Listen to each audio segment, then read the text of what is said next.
Eight teams entered the 2019 Cape Cod Baseball League playoffs. Now only 2 remain, and those are your Cotuit Cavaliers and the Harwich Mariners. They faced off in Game 1 of the championship series today at White House Field, and it was an incredible game from start to finish. Speaking of incredible, the Cavaliers started the game and the series in awe-inspiring fashion as Arajanu and his red-hot playoff bat sent a line shot screaming deep into right, where it just edged over the fence for a 3-run homer that put the Cavaliers up early. But Harwich quickly proved they were a worthy opponent for the offensively charged Cavaliers in the second inning, when Pat Winkle corked a double to the right center gap to bring home 2 Harwich base runners to quickly reduce Cotuit's lead to 1 and set a highly competitive tone for the rest of this game. But the Cavaliers were more than game for slowing the Mariners' efforts to get ahead. Cody Pasek did his part in the third by popping up from behind the dish and zipping a throw down to second to beat a stealing runner easily for an out. The Cavaliers looked to distance themselves from Harwich in the fourth, and league MVP Nick Gonzalez stayed hot and delivered, grounding a ball to deep short that forced a wayward throw to first, rendering Gonzalez safe and letting Cotuit's 4th run score. But Harwich would not back down, and they got another run back in the fourth from their consistent and clutch hitter Pat Winkle, who torched a ball over the 400-foot sign in center field for a solo home run. However, Cody Pasek stayed determined to prevent Harwich from staying aggressive on the base paths, as he lasered another throw down to second in the fifth to catch another runner stealing and end the inning. But while he was lethal on defense, Cody couldn't catch a break at the plate, as he lined a hard-hit ball down the first base line in the sixth, but it was hit right to the first baseman, who stepped on the bag for an easy double play to prevent Cotuit from getting any more runs in the frame. The Cavaliers kept on trying, but Harwich kept on proving why their pitching and defense helped them get this far, because even when Cotuit managed to load the bases in the top of 7, Harwich coolly executed a double play to get out of the jam. The Cavaliers continued to try to make this game a case of anything you can do, I can do better, with an impressive hustle by both Matt Mervis at first and Bo Hofstra on the mound for a 1-3 putout in the 7th. But the Mariners managed to get one man on later in the inning for Chris Galland, who doubled to left field to bring that runner home and make this one a brand new ballgame at 4-4. The Mariners continued to ride their momentum from the 7th to the 8th, when the hottest hitter of the game for Harwich, Pat Winkle, sank Cotuit fans' hearts but lifted the Harwich fans from their seats when he lifted a ball to deep center field that just made it over the fence for a 2-run home run that put Harwich up for the first time in this game. But Cotuit was able to recuperate somewhat by completing a highly unconventional double play to end the inning. Hal Hughes flew out to left, and Max Maruzak tagged to take third on the play, but when he saw the Cotuit infield bungle the catch of Parker Chavers' relay, he broke for home. However, the quick-thinking Casey Schmidt managed to scoop up the ball and gun it home for out number 3 in the 8th. Despite the poor base running, Harwich had the 2-run lead, needing only 3 more outs for the win, and they had one of the hardest throwing pitchers in the Cape League in Joe Boyle on the mound for the save. But with the raucous Cotuit dugout and the bullpen chirping him on every single pitch, maybe he got a bit phased, because he gave up a walk and a single before Mason McOrder would line a single into opposite field that would bring home Arajanu and cut Harwich's lead in half. 2 batters later, with 2 outs in the 9th, it was Adam Oviedo.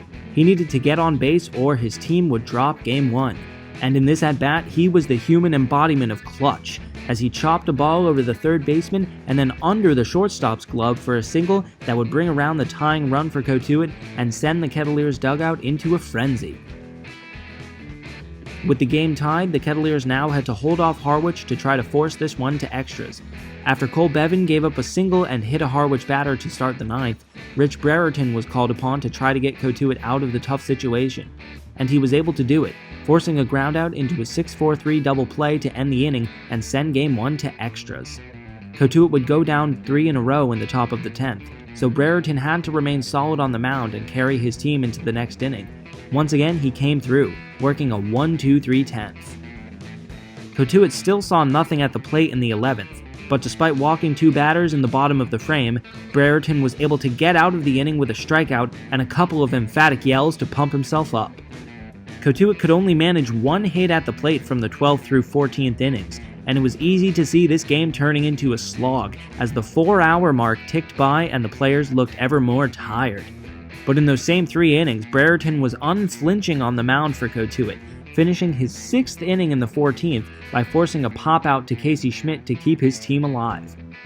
But right before the 5-hour mark in this one, in the 15th inning, Cotuit was finally able to put a few hits together.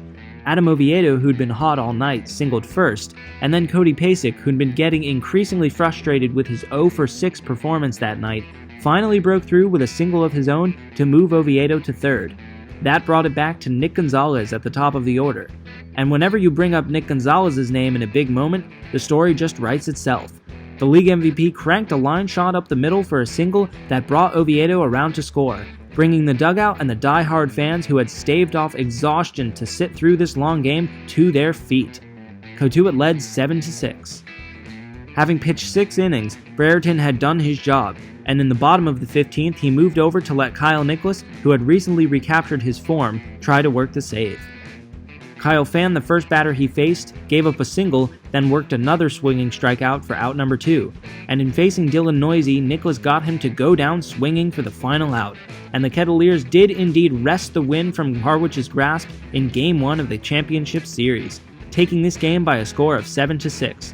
Clocked at 5 hours and 2 minutes, this come-from-behind victory puts Cotuit 1 win away from the 2019 Cape League title, which they'll hope to clinch tomorrow in a 4 o'clock game at Lowell Park against Harwich.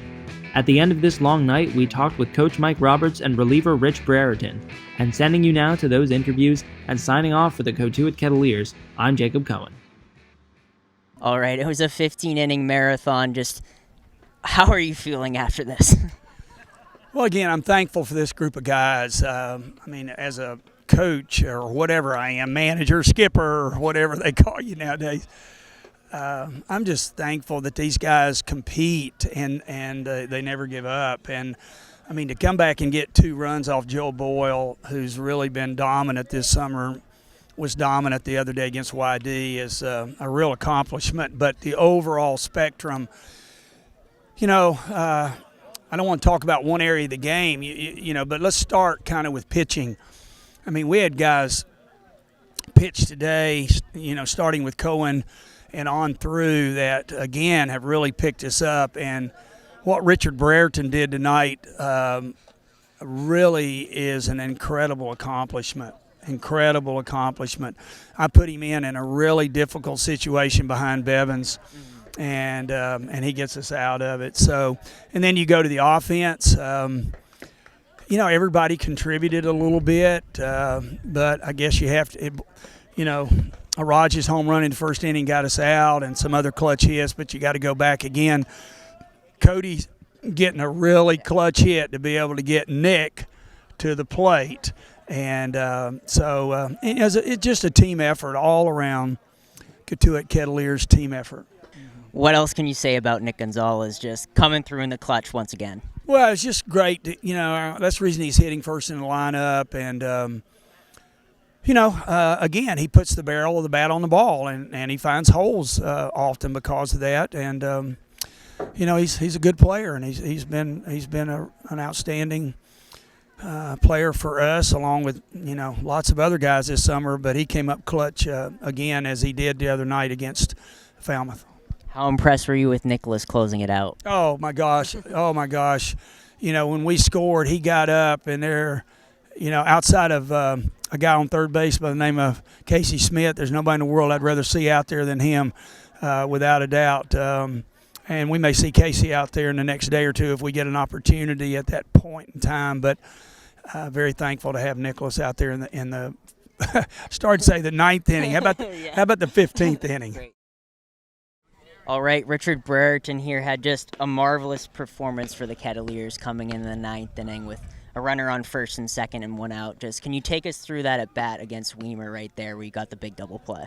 Sure, I was just trying to execute my pitches. Like you said, came in with some guys on base. I had a lot of trust in Cody Pasek, my catcher, and we're always on the same page, so just try to execute my pitches. It's got to be tough going up against Nico Cavadas, the guy that has the most home runs in the Cape League a couple times in extra innings. Just what kind of approach did you have there? What kind of approach did you have throughout the game in your performance? Well, everybody's a good hitter here. He's a great hitter, obviously, so the name of the game is mixing speeds and mixing locations, so that's what I try to do. How much of a relief is it when you see Gonzalez get that big hit and finally when Nicholas closes it out? Well, Nick's been doing it all year for us, as you guys know. He's a great player, and so is Kyle Nicholas. Just feels good to win.